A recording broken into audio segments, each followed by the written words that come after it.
In August 2025, a political drama unfolded far from the Texas state capitol. 30 Democratic lawmakers from the Texas House fled to cities like Chicago, New York, and Boston, not for leisure, but to halt the legislative process in Austin. Their goal: deny the Texas House a quorum, blocking a special session called by Republican Governor Greg Abbott to vote on a controversial new congressional map.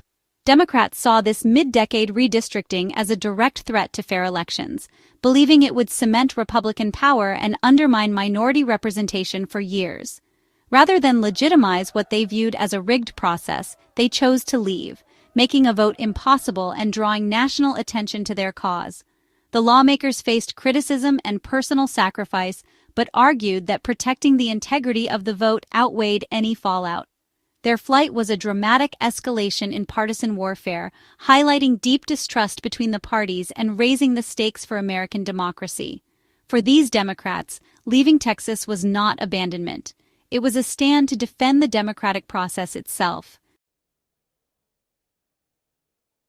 At the heart of the standoff was redistricting, the drawing of electoral maps that shapes political power. Texas Republicans proposed 5 new congressional districts, all heavily favoring their party.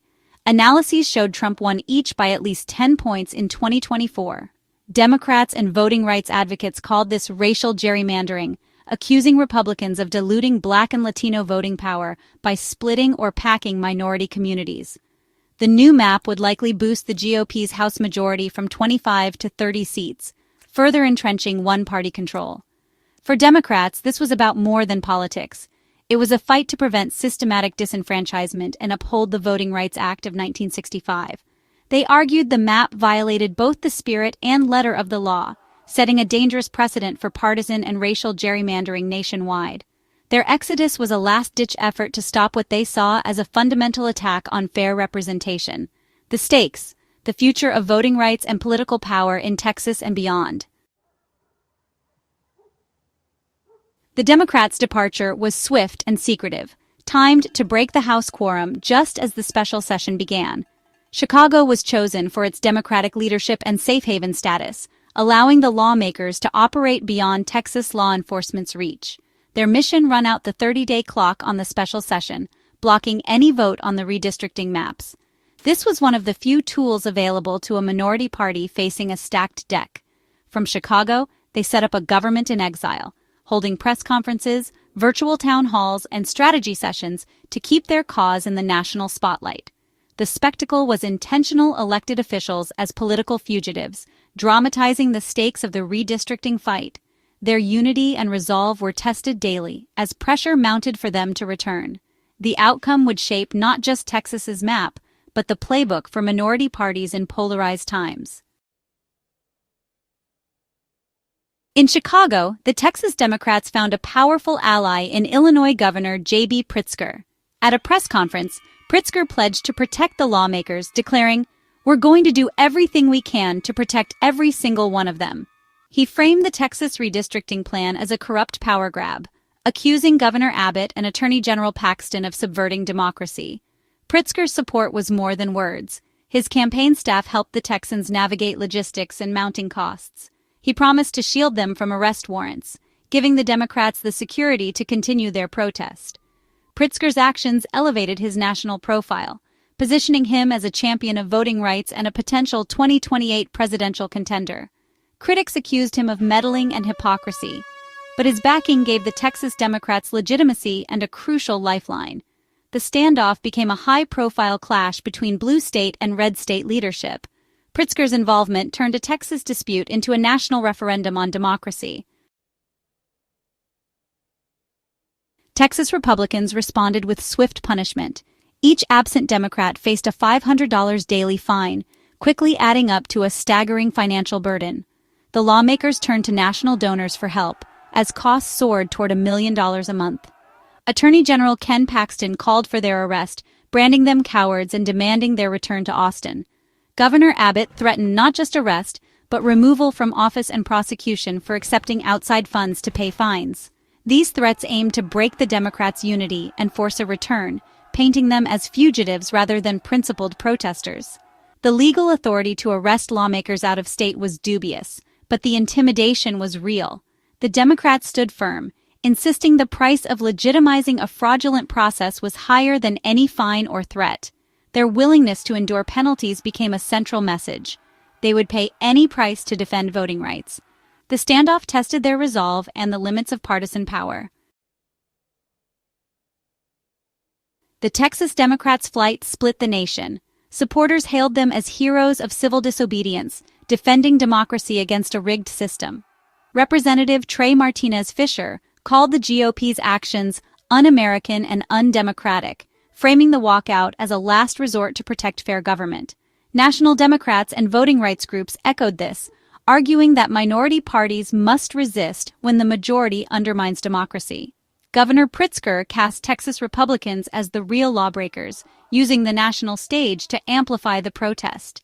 Critics, led by Governor Abbott, called the Democrats cowards shirking their duties, accusing them of holding the state hostage to partisan tantrums. Illinois Republicans charged Pritzker with hypocrisy, noting that Democrats in his state have also been accused of gerrymandering. The debate exposed the double standards and deep divisions on both sides, with each accusing the other of manipulating the rules for power. The walkout became a symbol of the nation's polarized politics, where even the rules of democracy are up for debate. This wasn't Texas Democrats' first walkout. In 2003, the Killer D's fled to Oklahoma to block a GOP redistricting plan. In 2021, they went to D.C. to protest new voting restrictions. Though these efforts rarely stopped the laws, they drew national attention to voting rights battles.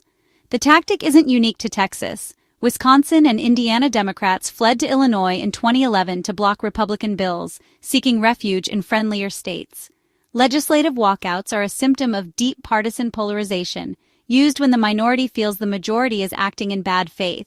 Critics call it childish. Supporters see it as a last-ditch defense of minority rights, akin to a filibuster. As political divisions deepen, such walkouts are likely to recur. The recurring use of this tactic signals a breakdown in traditional compromise and debate. Walkouts have become a dramatic, if controversial, tool in the fight for democratic principles. The Texas standoff sparked fears of a redistricting arms race nationwide. If Texas Republicans succeed, other states may redraw maps mid-decade, destabilizing the electoral system and making fair representation a moving target. Governor Pritzker hinted at Democratic retaliation, suggesting Illinois and others could redraw their maps to counter Texas's moves.